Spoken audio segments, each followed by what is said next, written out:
नमस्कार दोस्तों। आज हम गुप्त काल के बारे में 20 प्रश्नों को विस्तारपूर्वक हल करेंगे। तो शुरू करते हैं प्रश्न नंबर 1 से। गुप्त वंश का संस्थापक कौन था? तो ये आपको बताना है। 10 सेकंड का टाइम है आपके पास, सोच लीजिए। तो सी इसका सही आंसर होगा। जो श्रीगुप्त था वो गुप्त वंश का संस्थापक था। क्वेश्चन नंबर 2 देखिए। गुप्त किसके सामंत थे? तो ये आपको बताना है, ये किन के सामंत थे? तो बी इसका सही आंसर होगा, ये कुषाणों के सामंत थे।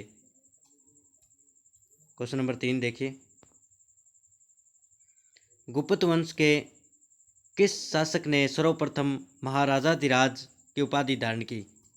तो ये आपको बताना है भाई, ऐसा कौन सा शासक था जिसने महाराजाधिराज की उपाधि धारण की?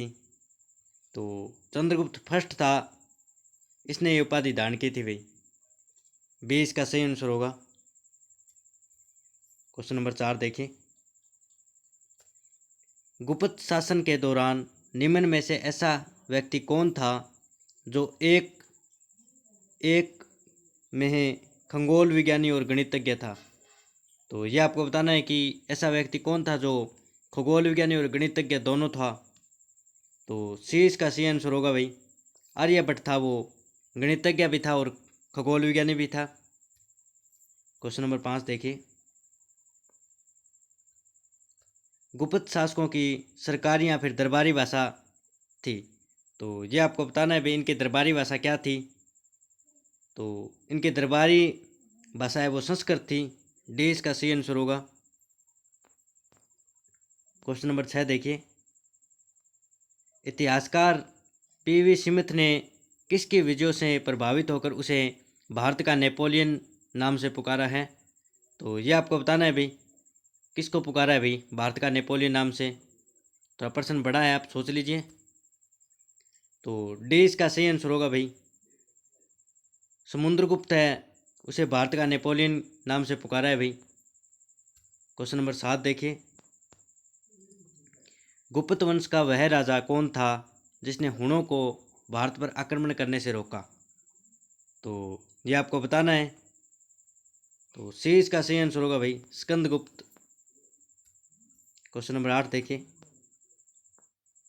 गुप्त राजवंश किस लिए प्रसिद्ध था? तो ये आपको बताना है भाई, किस लिए प्रसिद्ध था गुप्त राजवंश? तो ए इसका सही आंसर होगा, कला और स्थापत्य के लिए प्रसिद्ध था ये। क्वेश्चन नंबर 9 देखिए। अजंता कलाकृतियाँ किससे संबंधित है? तो ये आपको बताना है भाई, किससे संबंधित है? तो डी इसका सही आंसर होगा, गुप्त काल से ये संबंधित है। क्वेश्चन नंबर 10 देखिए। कुछ विद्वानों के अनुसार कवि कालिदास किसके राजकवि थे? तो ये आपको बताना है भाई, कालिदास किसके राजकवि थे? तो सी इसका सही आंसर होगा भाई, ये विक्रमादित्य या फिर जो चंद्रगुप्त सेकंड है उसके दरबार में थे।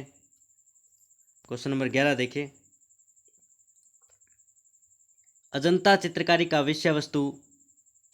विषय वस्तु निम्नलिखित में से किससे संबंधित है? तो ये आपको बताना है भाई, किससे संबंधित है?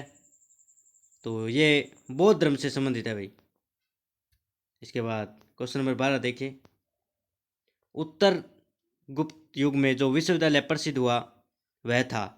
तो गुप्त काल में जो विश्वविद्यालय प्रसिद्ध हुआ उसका नाम आपको बताना है भाई। तो सी इसका सही आंसर होगा भाई, नालंदा जो प्रसिद्ध हुआ था, और ये कुमार गुप्त ने बनवाया था भाई। जो कुमार गुप्त शासक कुमार गुप्त हुए थे उन्होंने इसे बनाया था। क्वेश्चन नंबर 13 देखिए। एरन अभिलेख का संबंध किस शासक से है? तो ये आपको बताना है भाई, किस शासक से हैं? तो डी इसका सही आंसर होगा भाई, एरन अभिलेख है उसका संबंध भानुगुप्त से है। क्वेश्चन नंबर 14 देखिए। फाहियान किसके शासनकाल में भारत आया था?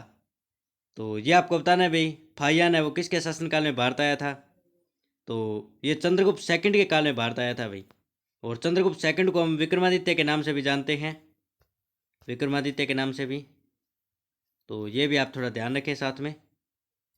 क्वेश्चन नंबर 15 देखिए।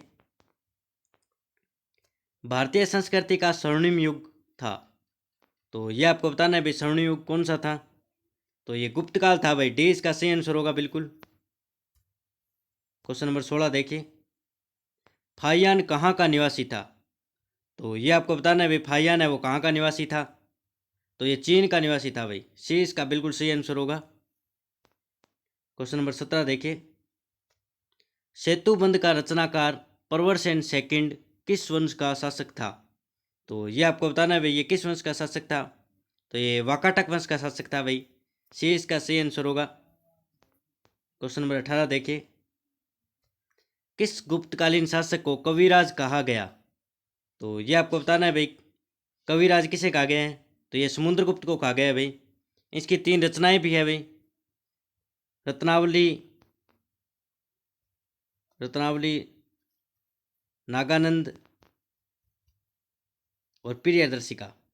ये इनकी तीन ग्रंथ भी है, ये भी आप ध्यान रखें। क्वेश्चन नंबर 19 देखिए, स्कंदगुप्त को किस स्तंभ लेख में सक्रोपम कहा गया। तो ये आपको बताना है भाई सक्रोपम किस स्तंभ लेख में कहा गया है।